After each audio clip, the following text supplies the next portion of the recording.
Hello students, कैसे हैं आप सब लोग। उम्मीद करती हूँ सब अच्छे होंगे और स्वस्थ होंगे। मैं Meena Rana ICT virtual class में आपका स्वागत करती हूँ। स्टूडेंट्स, हम पढ़ रहे हैं क्लास 6 की हिंदी बसंत भाग 1 से। हम पढ़ रहे थे बचपन, जो कि कृष्णा सोबती जी ने लिखा है। ये जो चैप्टर है ये संस्मरण विधा में लिखी गई है। अपने बचपन की कुछ यादों को यहाँ पर कृष्णा सोबती जी ने हमारे सामने प्रस्तुत किया है। वो बताती हैं कि हमारे बचपन और आपके बचपन में कितना अंतर आ गया है, उनके पहनावे में, उनके खान पान में, और आज के पहनावे और खान पान में कितना अंतर आ गया है। साथ ही उन्होंने यहाँ पर अपनी दिनचर्या के बारे में बताया, कहाँ कहाँ वो जाती थी, क्या क्या वो खाती थी, क्या क्या उनके कुछ शौक हैं और कौन कौन सी दुकानें उनको याद हैं। ये सारी यहाँ पर उन्होंने यहाँ पर हमें बताया है। इसी चैप्टर के हम प्रश्न उत्तर कर रहे थे। प्रीवियस लेक्चर में हमने इसके कुछ बहुविकल्पीय प्रश्नों को यहाँ पर कर लिया था। क्वेश्चन नंबर 17 तक हम कर चुके थे। तो आइए यहाँ से हम शुरू करते हैं क्वेश्चन नंबर 18 से। बचपन नामक पाठ में लेखिका को दिल्ली के बच्चों को किस रेस्टोरेंट की चॉकलेट और पेस्ट्री मिलती थी।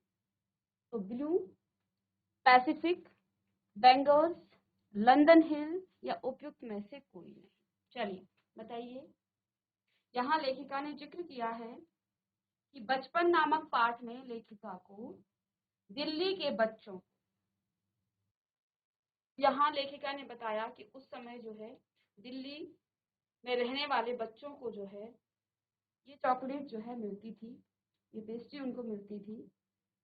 ये कौन सी है, चलिए बताइएगा। तो यहाँ पर इन्होंने बताया है ये बैंगर्स की चॉकलेट की यहाँ पर बात की थी। ठीक है,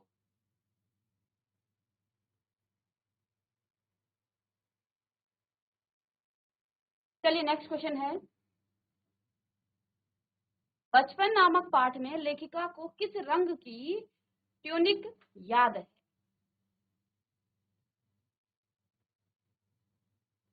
चलिए,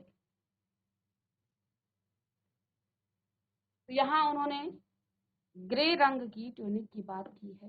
ठीक है, चलिए तो उत्तर भी लिखिएगा।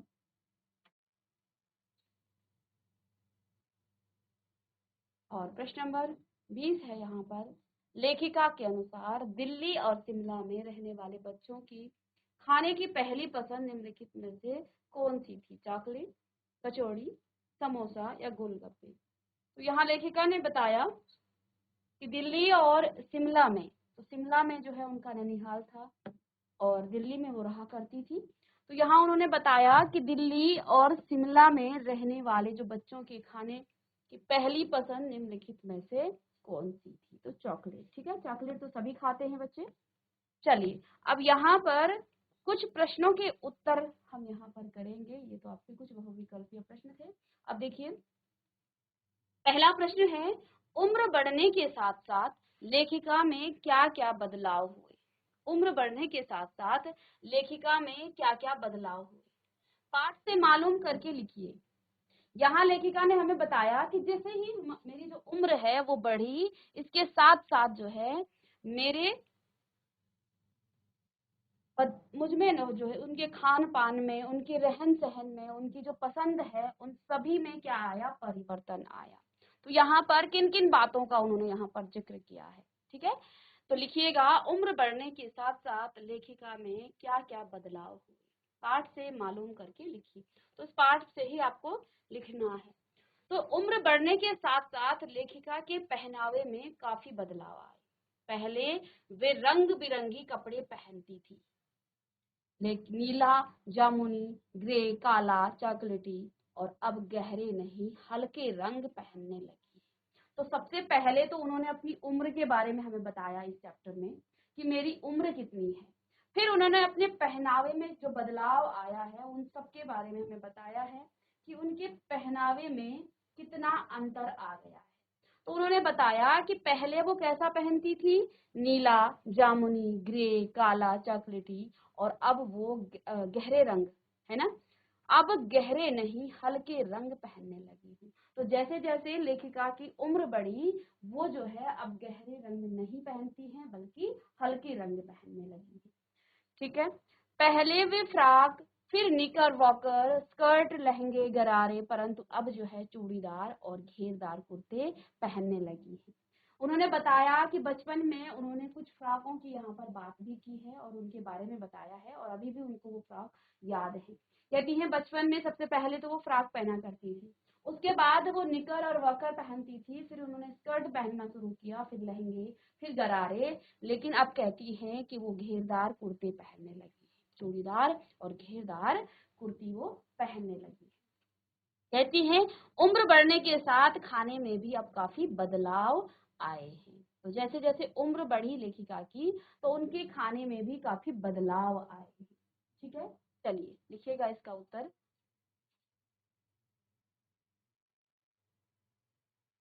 तो उम्र बढ़ने के साथ साथ लेखिका के पहनावे में काफी बदलाव आए हैं।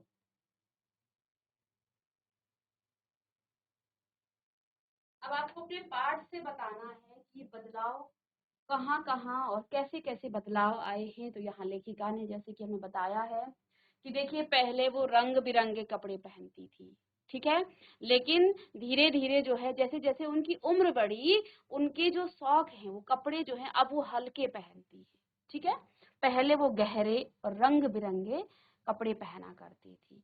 बचपन में वो फ्रॉक पहना करती थी, बाद में उन्होंने वॉकर और निकर और वॉकर पहनना स्टार्ट किया, फिर स्कर्ट पहनती थी, फिर लहंगे गरारे, लेकिन अब कहती हैं वो चूड़ीदार और घेरदार कुर्ते ही पहनती हैं। चलिए लिखिएगा इसे। तो इस प्रकार से जो है उनके अब खान पान में भी काफी बदलाव हुए हैं। चलिए नेक्स्ट प्रश्न है, लेखिका बचपन में इतवार की सुबह क्या क्या काम करती थी। प्रश्न नंबर 2 है, लेखिका बचपन में इतवार की सुबह, लेखिका बचपन में इतवार की सुबह क्या क्या काम करती थी। चलिए तो लिखेंगे लेखिका बचपन में इतवार की सुबह होती थी, उसके बाद अपने जूते पॉलिश करके चमकाती थी। इतवार की सुबह इसी काम में उनकी लग जाते थे। तो यहाँ लेखिका ने हमें क्या बताया इस चैप्टर में कि उनको जो है अपने मोजे और जूते पॉलिश वो स्वयं करती थी।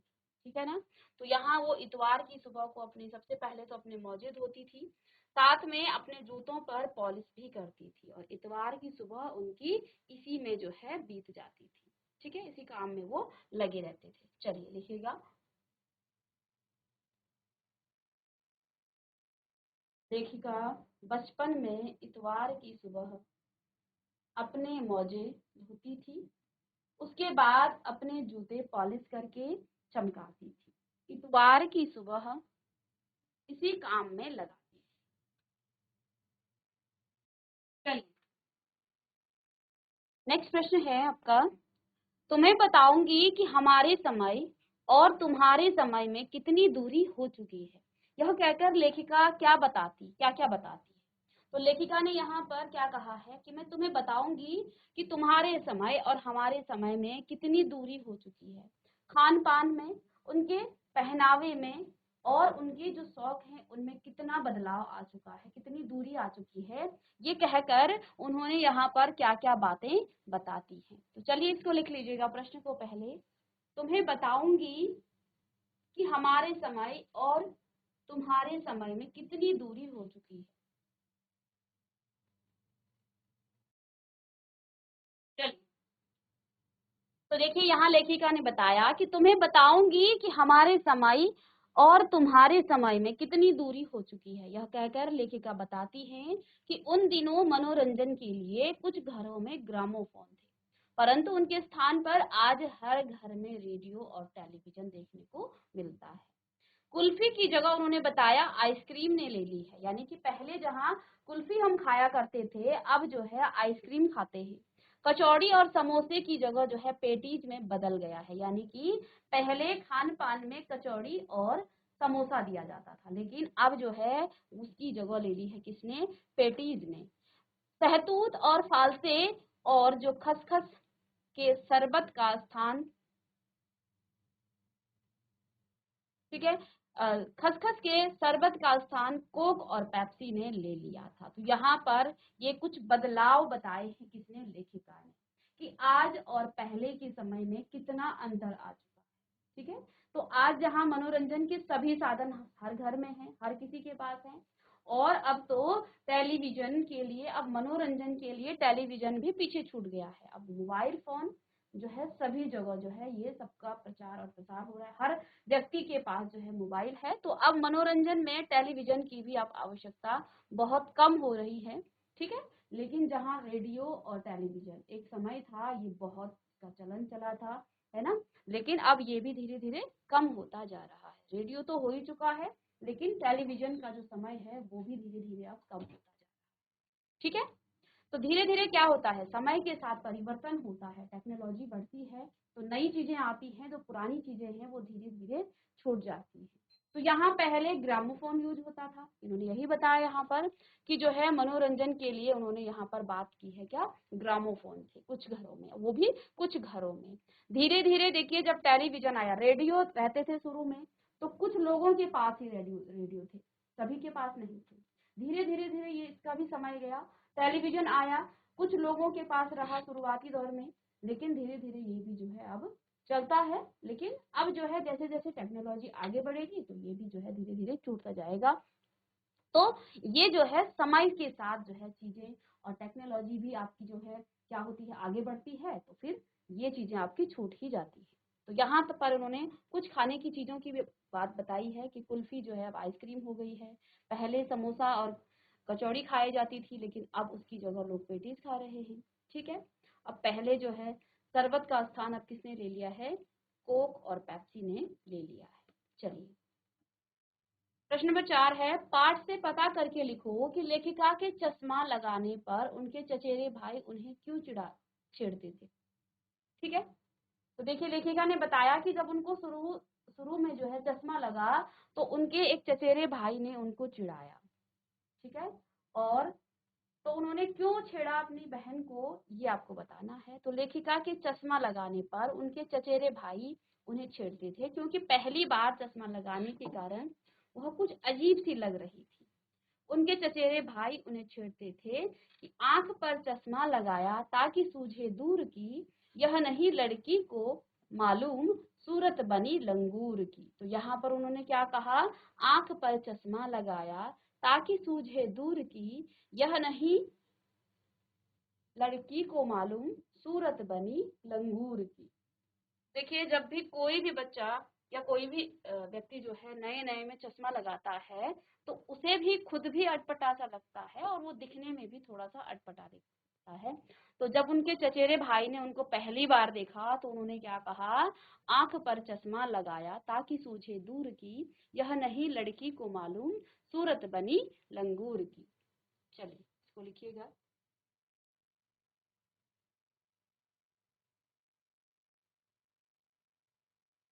नेक्स्ट प्रश्न है, लेखिका बचपन में कौन कौन सी चीजें मजा ले ले करके खाती थी, उनमें से प्रमुख फलों के नाम लिखो। यहाँ लेखिका ने बताया कि कुछ चीजें वो बचपन में मजा ले ले करके खाती थी। ठीक है।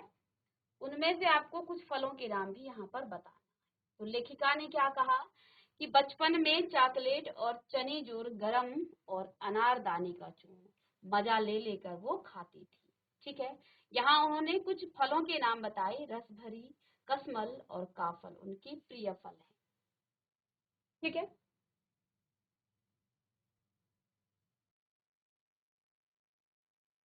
चलिए नेक्स्ट प्रश्न है, लेखिका की तरह तुम्हारी उम्र बढ़ने से तुम्हारे पहनावे, पहनने और ओढ़ने में क्या क्या बदलाव आए हैं, उन्हें आप याद करके लिखो। अब ये जो प्रश्न है ये हर बच्चे का अलग अलग हो सकता है। हो सकता है किसमें बहुत, किसी बच्चे में बहुत ज्यादा बदलाव आया हो या किसी में ना आया हो। ठीक है।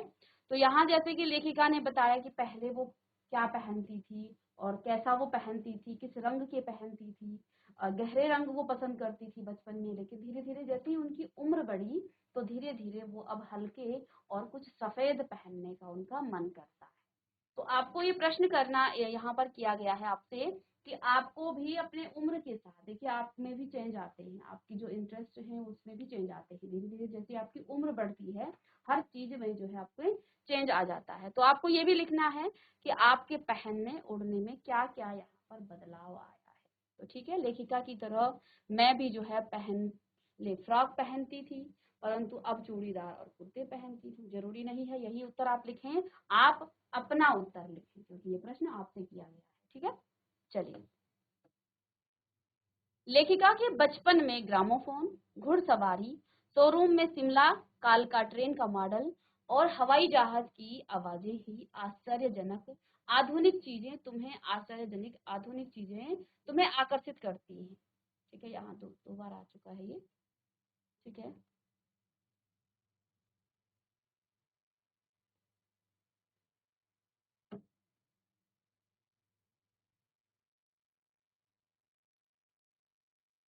आकर्षित करती है, उनके नाम बताइए। जैसे लेखिका ने बताया उनके समय में जो ग्रामोफोन था वो घुड़ सवारी था, साथ में शोरूम में शिमला कालका ट्रेन का मॉडल और हवाई जहाज की जो आवाजें थी वो उस समय उनके लिए आश्चर्यजनक थी।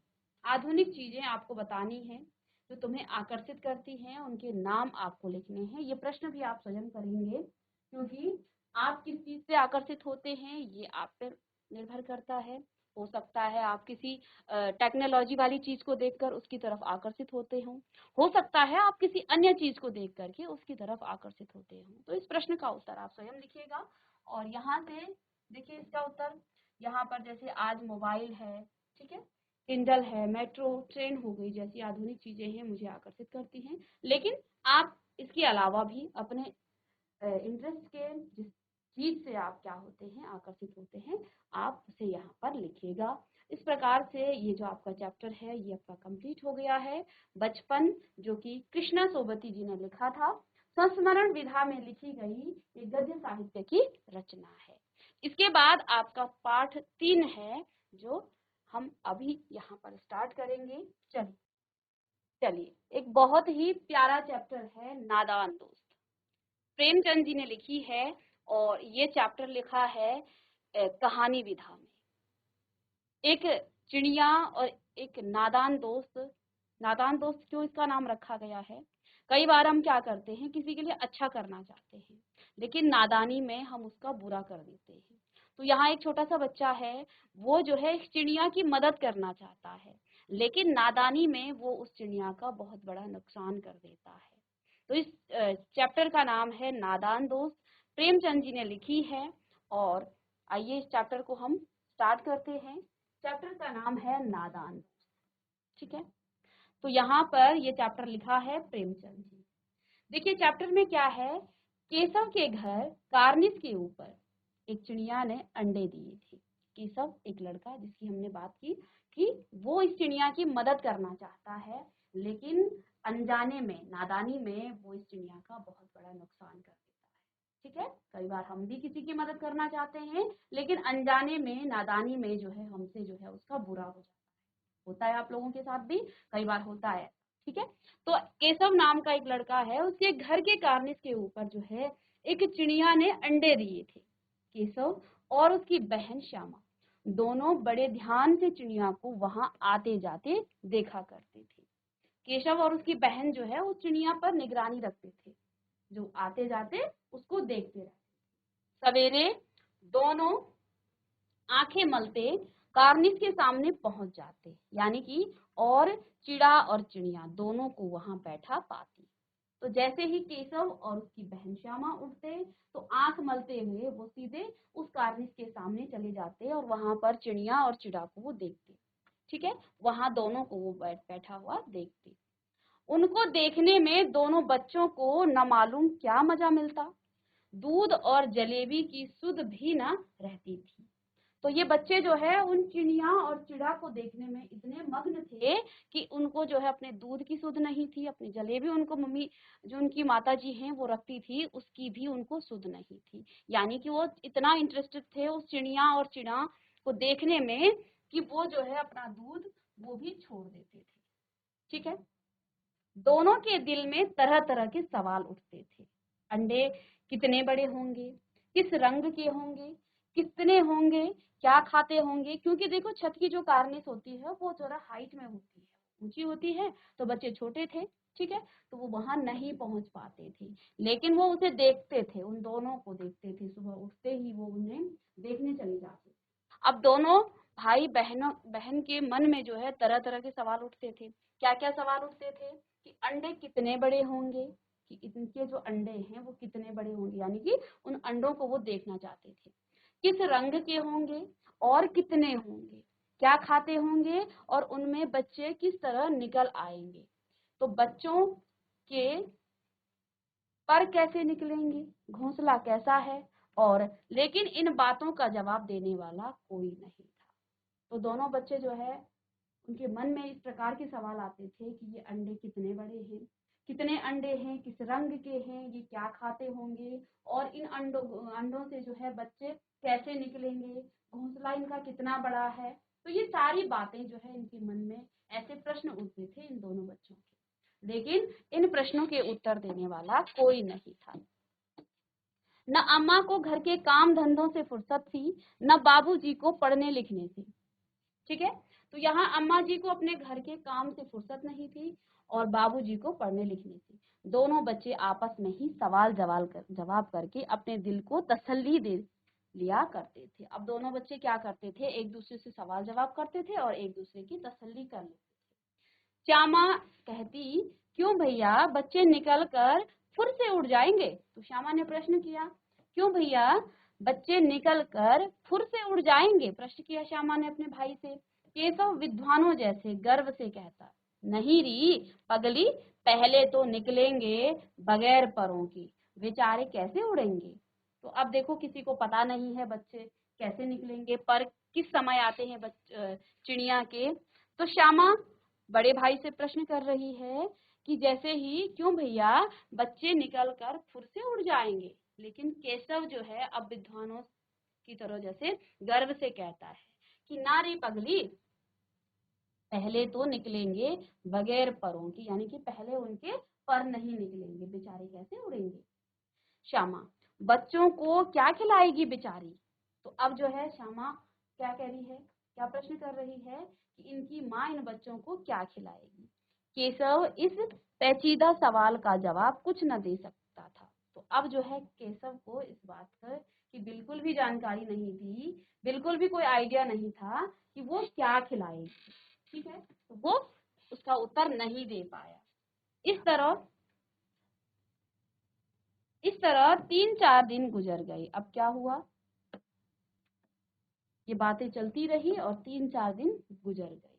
दोनों बच्चों की जो जिज्ञासा है दिन दिन बढ़ती जाती थी। अंडों को देखने के लिए वे अधीर हो उठते थे। अब दिन बढ़ रहे थे तो बच्चे को ऐसा लग रहा था कि हम कब अंडों को देखें।